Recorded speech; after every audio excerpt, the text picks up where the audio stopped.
Hi hello എല്ലാവർക്കും നമസ്കാരം.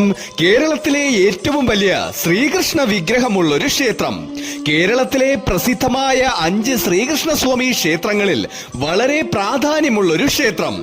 പത്തനംതിട്ട ജില്ലയിലെ പച്ചപ്പുകളാൽ സമൃദ്ധമായ ആറന്മുള എന്ന മനോഹര പ്രദേശത്തെ പുണ്യനദിയായ പമ്പാ നദിക്കരയിൽ സ്ഥിതി ചെയ്യുന്ന ആറന്മുള വള്ളസദ്യയ്ക്ക് പേരുകേട്ട പ്രസിദ്ധമായ ആറന്മുള പാർത്ഥസാരഥി ക്ഷേത്രം.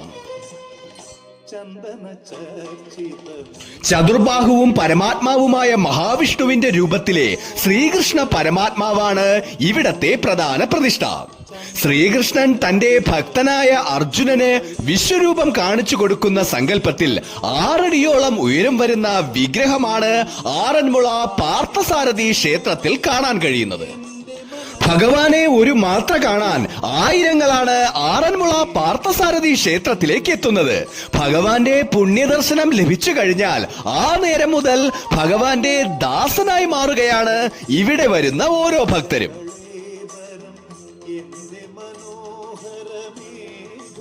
അഷ്ടമിരോഹിണി ദിവസം ഇവിടെ നടക്കുന്ന ആറന്മുള വള്ളസദ്യ ഗിന്നസ് വേൾഡ് റെക്കോർഡ് വരെ നേടിയതാണ്. 10,000ങ്ങളാണ് അന്നത്തെ ആറന്മുള വള്ളസദ്യയിൽ പങ്കെടുക്കുന്നതും ശ്രീകൃഷ്ണ ഭഗവാൻ ശിവേലിക്ക് എഴുന്നള്ളി ആ മനോഹര കാഴ്ച കാണുന്നതുമൊക്കെ ആറന്മുള പാർത്ഥസാരഥി ക്ഷേത്രത്തിലെ അനന്തമായൊരു കാഴ്ചാനുഭവം തന്നെയാണ്. ഈ ക്ഷേത്രം ആറന്മുള വള്ളസദ്യയ്ക്കും വള്ളംകളിക്കും വള്ളപ്പാട്ടിനും പ്രസിദ്ധമാണ്. ഭക്തനോട് അത്രയ്ക്കും ഇണങ്ങി നിൽക്കുന്നൊരു ദേവതയാണ് ആറന്മുളയിൽ കുടികൊള്ളുന്നത്. ഈ ക്ഷേത്രം ആദ്യം പണിതത് നിലയ്ക്കലിൽ എന്നാണ് വിശ്വാസം. പിന്നീട് നിലയ്ക്കലിൽ നിന്നും 6 മുളക്കഷ്ണങ്ങൾ കൊണ്ട് നിർമ്മിച്ച ചങ്ങാടത്തിൽ ഇവിടേക്ക് കൊണ്ടുവരികയും പ്രതിഷ്ഠിക്കുകയുമായിരുന്നു. അതിനാലാണ് 6 മുളക്കഷ്ണങ്ങൾ എന്ന അർത്ഥം വരുന്ന ആറന്മുള എന്ന പേരിവിടെ ലഭിച്ചത്. ഒരു വർഷത്തിൽ 45 ദിവസത്തിലധികം ആട്ടവിശേഷങ്ങൾ നടക്കുന്ന ഒരു ക്ഷേത്രമാണ്. അതിനാൽ അത്രയുമധികം ശക്തിയുള്ളൊരു ദേവതയാണ് ആറന്മുളയിൽ കുടികൊള്ളുന്നത്.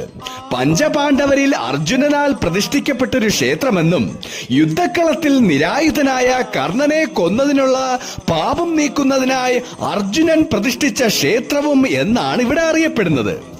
ഗുരുവായൂരിൽ ചതുർബാഹുവായ വിഷ്ണുവിനെ നമ്മൾ ശ്രീകൃഷ്ണനായി ആരാധിക്കുന്നത് പോലെ ആറന്മുള പാർത്ഥസാരഥി ക്ഷേത്രത്തിലും ശംഖ് ചക്ര ഗദ പത്മവുമേന്തിയ വിഷ്ണുവിന്റെ പ്രതിഷ്ഠയാണെങ്കിലും പാർത്ഥന്റെ സാരഥിയായി നിൽക്കുന്ന ശ്രീകൃഷ്ണ ഭഗവാന്റെ ചൈതന്യത്തെയാണ് ഭക്തർ ഇവിടെ ദർശിക്കുന്നത്.